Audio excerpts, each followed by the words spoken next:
First of all, David, tell us why you finally decided to say goodbye to Doctor Who.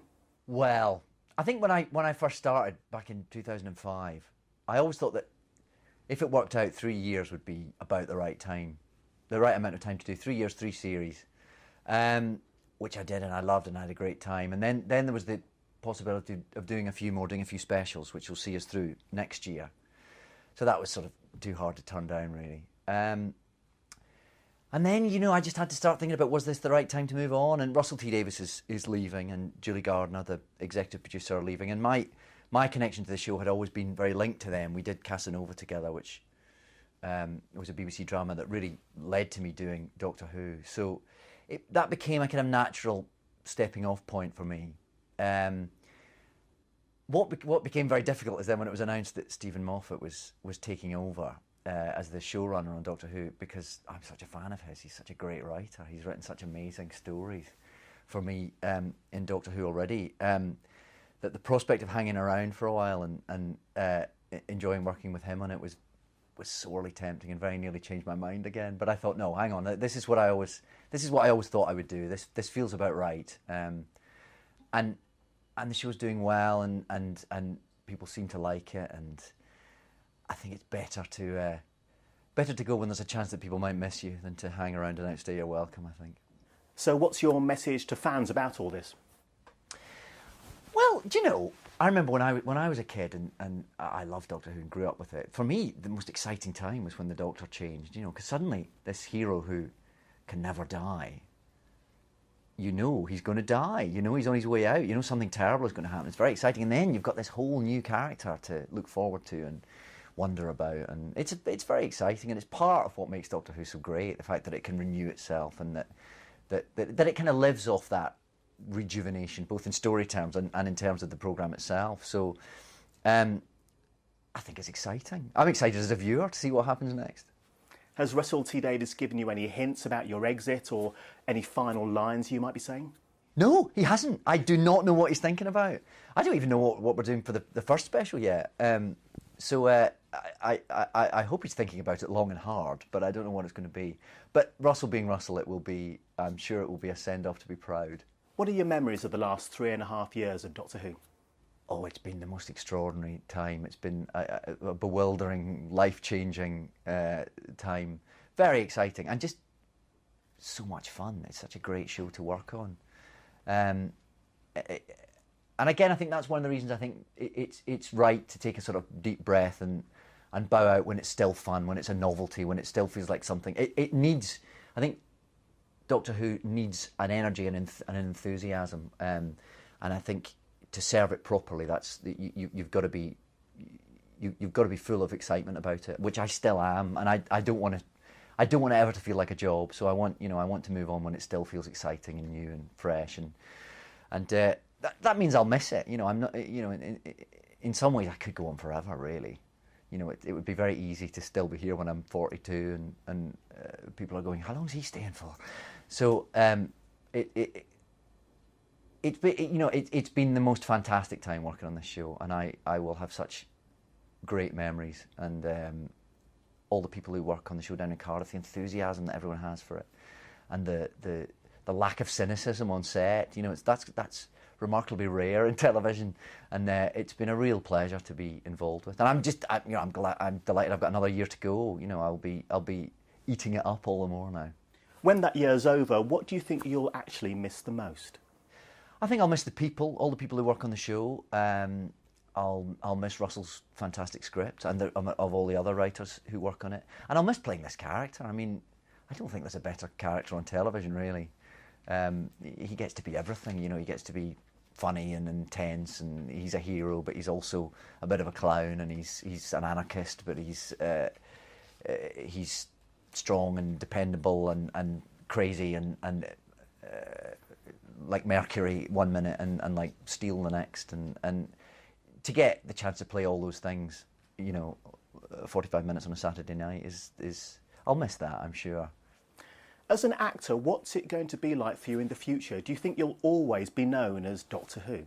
I think it's one of those parts that does follow you around, yeah. I mean, I know a couple of the old Doctors, and it's clearly still a part of their life. I think it has such a the public has such an enthusiasm for it and such an intrigue for the show that I think once you've been part of it, it does tend to stick to you like glue. But that's fine. It's something I'm very proud to forever be associated with. So I have no delusions that it won't always be something that I'm referred to as having been involved with. But that's fine. Of course, a lot of previous Doctors have made reappearances in the show. Is that something you'd consider in the future? You see, when you're in the show, they're asking you when you'll leave. And as soon as you say you're going, they're asking you when you'll come back. I don't know. I mean, who knows? Like I said, I think, everyone who's played this part, it sticks with them. And if the opportunity arises and it's the right set of circumstances. But right now, all I know is that I'm well, after another year, it's still a year away, that it won't be sort of my day-to-day existence anymore, but beyond that, I can't really say at the moment. As you said, ever since you started, people have been asking, when are you going to leave? So is this all a bit of a relief now?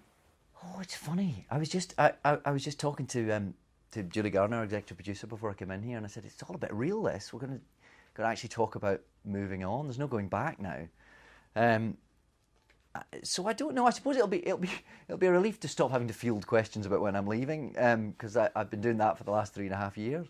But I don't really know what it's going to feel like until it happens, I suppose.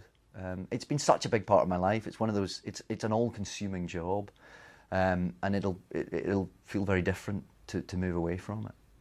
Do you think you'll ever do anything quite as special as Doctor Who again?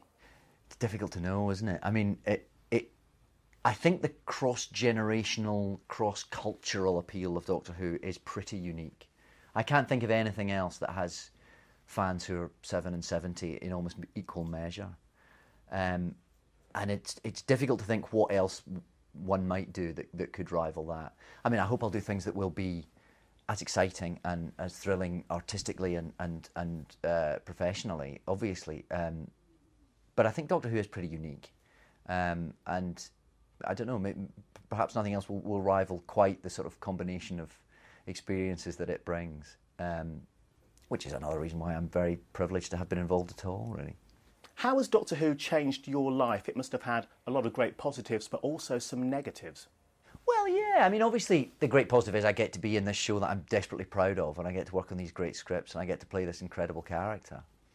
I suppose, like I was saying, it has a level of public scrutiny and attention, which is very flattering and kind of thrilling to be in the middle of, but also a bit bewildering. And sometimes, it does make you famous in a way that was never a particular intention of mine. And it's churlish to complain about, but obviously that does bring certain attentions to your life, which you might not always choose to have. But that's, I knew what I was getting into. That's part of the job, and I wouldn't have had it any other way. Of course, the huge question is, who would you like to replace you? Well, I've always been a big supporter of Wee Jimmy Krankie, and if it wasn't me, it was going to be him. So the campaign starts here for me to get Wee Jimmy Krankie in the TARDIS, and Big Ian Krankie as the companion. I think that works. Whoever your successor turns out to be, what kind of advice would you give them? Oh, I wouldn't be so pompous as to offer advice. I'm sure they'll sort it out for themselves. Just have fun. It's the best part around. Enjoy it. What's it going to be like for fans, young fans especially, because you are their Doctor? What's it going to be like when you go? Well, I suppose if you were 8 when I took over, you'll be 12 when I leave, which is quite a big time of life, isn't it? But like I said, I think that's one of the exciting parts about being a fan of the show. The fact that it can change, and that the Doctor can change. The character in the centre of the drama can be a completely different person, and act very different. It's not like James Bond, where he's going to be a sort of suave and okay, he might change a bit, but he's a certain type of man. Like Tarzan's a certain type of character. Sherlock Holmes, the Doctor can change quite radically. But there's still an essential doctorness who I'm sure whoever takes over will find their own way of communicating that. And I think, when I was a kid, Tom Baker turned into Peter Davison, and it was thrilling and extraordinary. And a little bit disorientating at first, but in a really exciting way. So, no, I'm excited for everyone else getting to watch that happen. I think it'll be great. David, you're not leaving immediately, are you? You've already filmed one special with more to come. Tell us about that. Well, we've already shot the Christmas special for this year, called The Next Doctor, which in the circumstances is perhaps an even more intriguing title than before. So you'll see that this Christmas. That's where we see the 10th Doctor meeting another Doctor. What's all that about? Tune in and find out. And then in January we'll film 4 more specials, which will be screened throughout next year. And they'll be the 4 last stories that I do. But we don't quite know when they'll go out, but they'll go out sometime throughout 2009. So we start that in January, and you'll see them next year. Thanks for talking to us, David. It's been a great pleasure. No, Thank you. As ever. Thank you very much.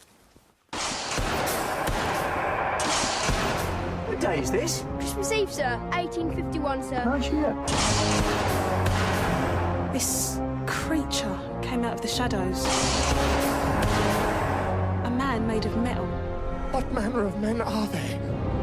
Cybermen.